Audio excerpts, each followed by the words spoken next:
بسم اللہ الرحمن الرحیم۔ السلام علیکم۔ صحیح مسلم حدیث نمبر 22۔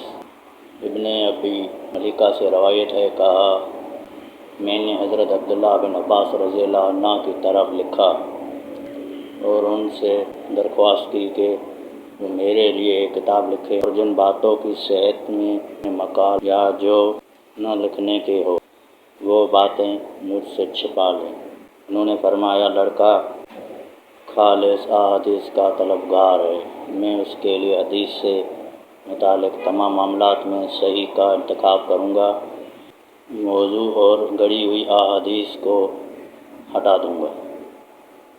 کہا انہوں نے حضرت علی رضی اللہ عنہ کے فیصلے منگوائے اور ان میں سے چیزیں لکھنی شروع کی، اور یہ ہوا کہ کوئی چیز گزرتی تو فرماتے، بخدا یہ فیصلہ حضرت علی رضی اللہ عنہ نے نہیں کیا، سوائے اس کے خدا نخواستہ وہ گمراہ ہو گئے ہو، جبکہ ایسا نہیں ہوا۔ تو دوستو یہ تھی آج کی حدیث پاک، امید کرتا ہوں آپ کو پسند آئی ہوگی۔ دوستو چینل کو سبسکرائب کریں، ویڈیو کو لائک کریں، اپنا ڈھیر سارا خیال رکھیں۔ اللہ حافظ۔